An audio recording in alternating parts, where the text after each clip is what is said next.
हिंदी व्याकरण पुस्तक व्याकरण वसुधा अध्याय 10 संज्ञा के विकार लिंग पढ़ेंगे।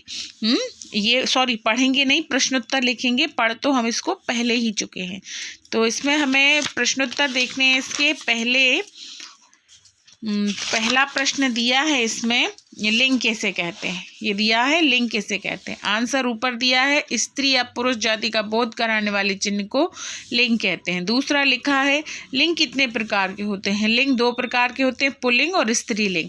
फिर तीसरा लिखा है नित्य पुल्लिंग और नित्य स्त्रीलिंग के 5 शब्द बताइए। तो स्त्री जाति का बोध कराने वाले शब्द स्त्रीलिंग कहलाते हैं। ये नहीं, ये आप आगे से छांट लीजिएगा। नित्य का मतलब होता है जो हमेशा ही पुल्लिंग और हमेशा ही स्त्रीलिंग दिए जाते हैं। दोनों रूपों में समान रहने वाले 5 शब्द, 5 जो हमेशा प्रत्येक स्थिति में समान रहेंगे। जैसे यहाँ पे दिया हुआ है नित्य पुल्लिंग और नित्य स्त्रीलिंग। देखो ये दिया है नित्य पुल्लिंग, तो ये लिख लेना नित्य पुल्लिंग में, और नित्य स्त्रीलिंग में ये नित्य स्त्रीलिंग वाले लिख लेना। और कुछ शब्द ऐसे होते हैं जो किसी भी परिस्थिति में बदलते नहीं हैं, तो उनको भी यहीं से छांट के लिख लीजिएगा आप लोग, हैं।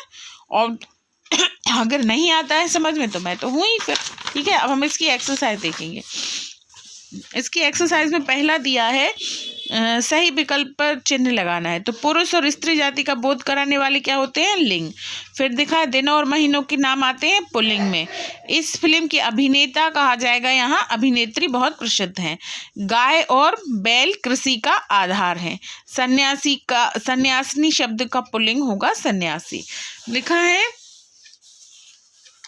निम्नलिखित वाक्यों में रेखांकित शब्दों की लिंग परिवर्तित करके पुनः लिखिए। तो लिंग मैंने परिवर्तित कर दिया है, आप लोग इसको वाक्य को पूरा फिर से लिख लीजिएगा। जैसे कवि का हो जाएगा कवित्री, तो कवित्री ने मंच पर देशभक्ति की कविता सुनाई। दूसरा लिखा है भाई विद्वान, अविनाश का भाई विद्वान, तो इसमें हो जाएगा बहन विदुषी। फिर लिखा है लोगों ने अभिनेता के अभिनय की सराहना की, तो अभिनेता के स्थान पर हो जाएगा अभिनेत्री। फिर रमा के देवर और जेठ कलाएंगे, देवर का हो जाएगा देवरानी, जेठ का हो जाएगा जेठानी। फिर रानी ने दासी को स्वर्ण मुद्राएं दी, तो राजा ने दास को स्वर्ण मुद्राएं दी।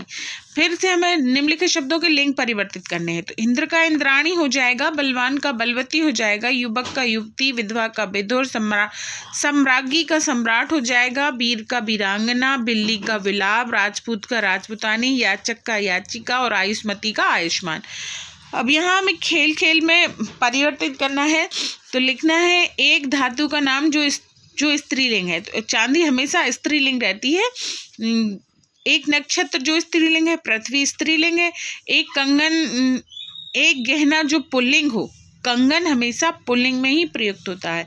और एक अनाज जो पुल्लिंग हो, गेहूं, ठीक है। अब यहाँ पे दिया है वर्ग पहेली में पुल्लिंग और स्त्रीलिंग शब्दों को छांट कर ढूंढ कर लिखना है। तो मैंने ये शब्द छांट दिए हैं, आप लोग देख लीजिएगा इनको, और इनको बस आप यहाँ पे मैंने ऑलमोस्ट सभी लिख दिया। अगर कोई रह गया हो तो आप यहाँ से देख के लिख लीजिएगा। स्त्रीलिंग में ये शब्द आएंगे और पुल्लिंग में ये शब्द आएंगे। इसी तरह से इसको सर्कल कर लीजिएगा जिस तरह से मैंने किया है, ठीक है।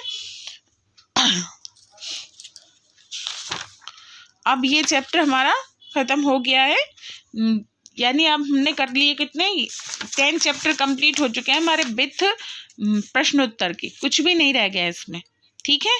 Okay bye.